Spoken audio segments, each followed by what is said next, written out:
There was one point though where I got a little scared. The wardrobe girl in the passenger seat, she whipped around and looked at me and I was like, oh shit.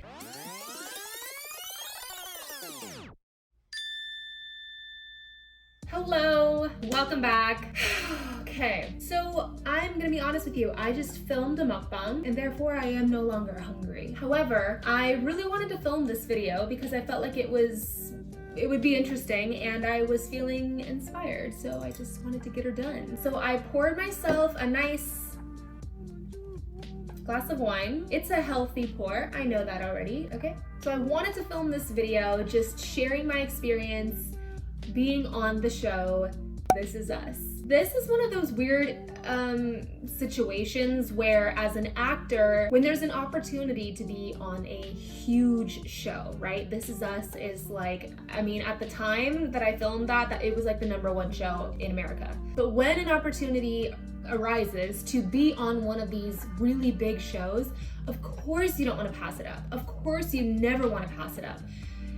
At the same time, there is this like inner turmoil happening because a part of you wants to wait for a bigger role on the show. If you already use your opportunity to be on the show, they can't really use you twice for 2 different characters. So, however, this was something that my team and I just felt like we should just do it. I went in and I auditioned for this role. It was just a small role. There was no callback or anything. They cast me straight from the first audition. The material that they used were dummy sides. They weren't real. The material was all fake. The names that were used were all fake. And that's all obviously for like privacy purposes so that all these hundreds of people going in to audition for this role are not going to be able to tell what's going to happen in the show. So I went in and I did this audition. It was very, very quick, very easy. And I ended up booking it. And it was such a small, short audition that I didn't even really remember going. By the time my agent called me and told me that I booked it, he was like, you booked This Is Us. And I was like, I was really excited, but I was like, wait, when did I audition for This Is Us? After I booked it, they sent me the script that showed me the real storyline and the real scene. It's on season 4, After the Fire. After the Fire is what it's called. So this is season 4, episode 17. So basically in this episode, Randall, who is played by Sterling K. Brown, oh my God, cheers, sorry. Randall basically has like a fantasy episode where he fantasizes about what his life would have been like had his father not passed away. Everything's completely different, obviously. So I play his girlfriend in that episode. Very small role, it went by very quickly. For me, it meant the world because it's such a big show and it was such an honor to even be there. So as far as the experience filming on the show, I want to say it was the best experience I've ever had. I know other people who have been on This Is Us and have worked with the same crew, and they say the same thing that I said. It was the best experience ever. These actors are fucking amazing. When I first came in, they sent me to hair and makeup. I'm sitting in the makeup chair. To my right is Sterling K. Brown. To my left is Milo Ventimiglia. And they both just sort of hounded me with questions the whole time I got my hair and makeup done. Sterling was getting his like fake beard put on, but like Milo was done with hair and makeup. Like he didn't need to be sitting here, but he wanted to because he just wanted to talk and hang out. And I thought that was amazing because every other show that I've been on, typically the actors, once they're done being messed with, they want to go hang out in their trailer, which of course they do. This is the job. This is the thing too. Have I ever had a bad experience being on a show? Yes, 100% I have, but I would never talk about that and I would never out anybody that I've seen behave in a certain way because here's the thing, that's their job. How many times have you gone to your job and you just weren't in a good mood that day? Their job is to constantly be around hundreds of people. Everyone's touching them all the time. Everyone's adjusting them all the time. Everybody's talking at them and then they're expected to give this great performance and then good, they're done. They're just like objectified sort of at that point. So yeah, sometimes they're not in the mood to be like, hi, who are you? Oh, the girl that's only gonna be saying 10 lines today? Hi, nice to meet you. I've met 100 of you already. I don't expect them to be particularly warm to me. I don't expect them to be assholes to me, which they have been, but I don't need anyone to tuck me in. You know what I mean? I don't need anyone to be extra sweet or welcoming or ask me where I'm from. I don't need that, because I know that they do this every day with different actors all the time. I get it, is what I'm trying to say. However, it is very common, even for the nicest actors that I've ever met, to go hang out in their trailer. They want to be on their phones, they want to call someone, talk to someone. A lot of them had their pets in their trailers, so they would go and hang out with their pets. It was just really, really refreshing for me, for Milo to just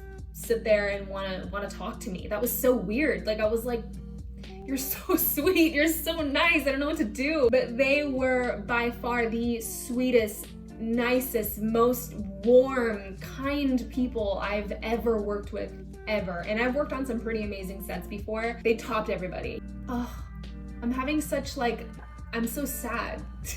But yeah, in the trailer, I was getting my hair and makeup done, and I was basically just sandwiched by these two. To be honest, I can understand why Sterling would feel the need to do that with an actor that he's gonna have to kiss in the scene. Typically, you do want to make sure that you guys feel comfortable around each other so that it comes off as naturally as possible. But Milo was just straight up chilling. There was one point though where I got a little scared that I had overstepped my bounds. So here's what happened. So I got my hair and makeup done. I'm done. Sterling's done. He has his fake beard on. This is one of those, like I said, it's a fantasy episode. So like everybody looks different. So he had to get a fake beard. Milo he had his old look on, if you know what I'm talking about. They gave him like a fake little belly. It was really funny, you know, and they gave him wrinkles and gray hair. So we're all ready to go. And now they bring the van around to base camp to drive us to set, right? Sterling and I are already in the van. There's like wardrobe, makeup and hair, and like a few other PAs and stuff all in the van with us. And I think we were just waiting for Milo to get on. And I was talking about the fact that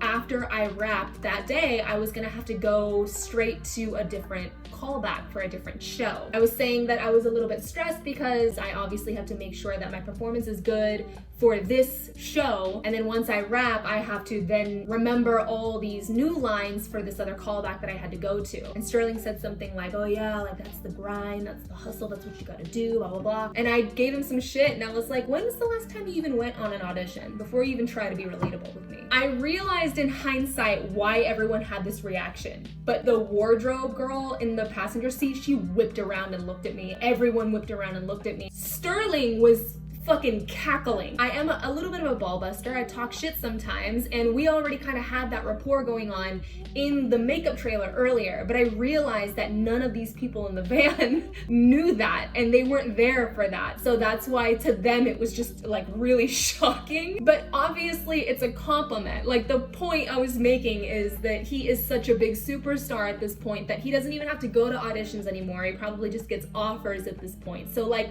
before you try to relate with me about how hard the hustle is, when's the last time you even had to audition?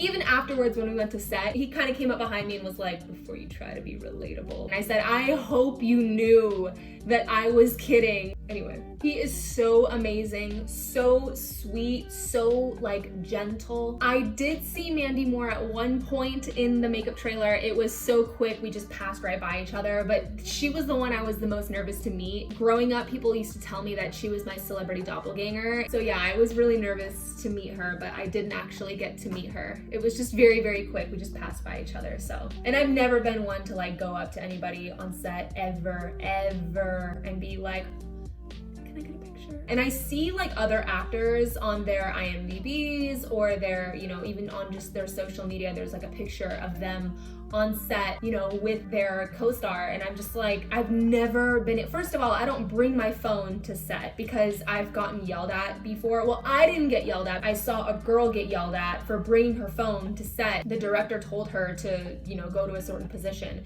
and she had her phone in her hand, and for a moment she had like a, can somebody hold my phone for me? And the director was like, why do you even have your phone? Like, you're on set. And he totally ripped her a new one, and I was like, oh shit. So after that, I never bring my phone to set. Plus, you're not allowed to take pictures or anything, so there's really no point. But yeah, even so, I've never been one to go up to somebody and ask. I've never asked a celebrity for a photo before.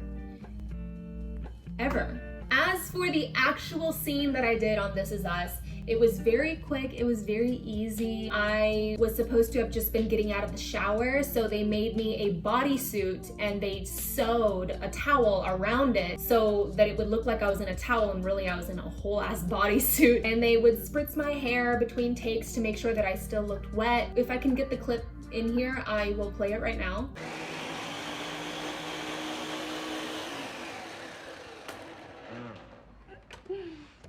So lesson plans are on your nightstand, and I've uploaded the fall semester grades. You're the best.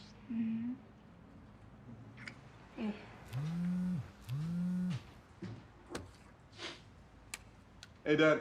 Very quick, very simple, very easy, but very, very memorable. Very, just so amazing. I was really sad to leave. Hi guys, so I'm jumping in here just to let you know that I know it looks like I'm making a big deal out of such a small little role. It's not the character that made this experience so special to me. If that were the case, I would be talking about a different show that I probably will make a video about. But this video is just solely about the overall experience, my experience in working with these actors, not about the scene itself or my character or anything on the acting side. Just the overall work environment that I felt on this set is what made it such a special experience for me, because I never get that. Usually you get like a really great character on a show that you're really excited to play, but the behind the scenes are kind of shit sometimes. And it's pretty rare that you get to be on a big show and the behind the scenes experience and your relationship with these actors actually completely outshine the scene itself. And that's what this was for me. That's why it was such a big deal for me. So I just wanted to clear that up. Also, cheers.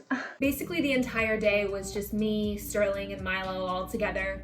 And before I left, they kind of hugged me and they were just like, this was so great. That just changes the entire experience. You don't feel so put on the spot. You feel like you're working on a set with your friends. You know, typically when you go to film a movie or something like that, in the beginning, it is usually a little rocky because you guys are supposed to be acting like your best friends, but in reality, you just met this actor yesterday. So like, it is really important at that point to go out to dinner, hang out, talk to each other, like so that it doesn't look forced on camera. And then once you are a few days in and you guys are comfortable with each other, your performance just changes. You guys just work really, really well off of each other. There's a lot of like, you know, just like riff. I felt like I was part of the team. It was really amazing. At the end of the day, it is work. It's work. Like you're there to do your job, you're on the clock, and then when you wrap, you leave and you most of the time you never see these people again. Before I left, I mentioned to Milo, this is like one of the best experiences I've had for such a small role. And I just said, you know, you guys have been so awesome and everyone is so amazing and so sweet to each other. This was season 4, right? They've been working with each other for years at this point and they still talk to each other like so polite and respectful. Milo was like, you know, we've put a lot of work into making this set a positive set for everybody and we do not tolerate like negativity at all. He's like, in the entire time that we've been filming on this show, we've never had drama, we've never had fights. That is a little bit surprising because there are a lot of them. Acting with people can get kind of hard sometimes if, you know, depending on how you work, if the people that you're working with don't work the same way and you need them to get your performance right, but they don't want to because they want to make their performance right, it's easy to butt heads if you don't work the same way with each other. And then on top of that, if you have a director that wants you guys to be doing something completely different from what you feel like your character would typically do. I've seen arguments go down on set between actors and not the director, but mostly the writer. Why is my character saying X, Y, and Z? My character would never say that. You're making my character look stupid. Like I've seen arguments go down with actors and directors and producers and writers. And that's just like on the work scale. When you've been working with people for years and years and years, you do grow a relationship with them and you go out and, you know, sometimes shit happens. Sometimes people have relationships with each other. You know, you've seen it. Things are bound to happen at any workplace. Anyway, I'm just rambling at this point. And I would love to say that one day I hope that I'll be back, but I don't think that character will be back considering she was just a fantasy, but maybe I'll see them just in the future in different projects, you know, like that would be awesome. Anyways, I hope you guys enjoyed this video. If you're interested in things like this, I have so many stories. A lot of the bad ones I can't really share unless I find a way to keep them anonymous. I probably could. If you're interested, let me know, and I will do that for you. Thank you guys for watching, and I will see you in the next one. Bye.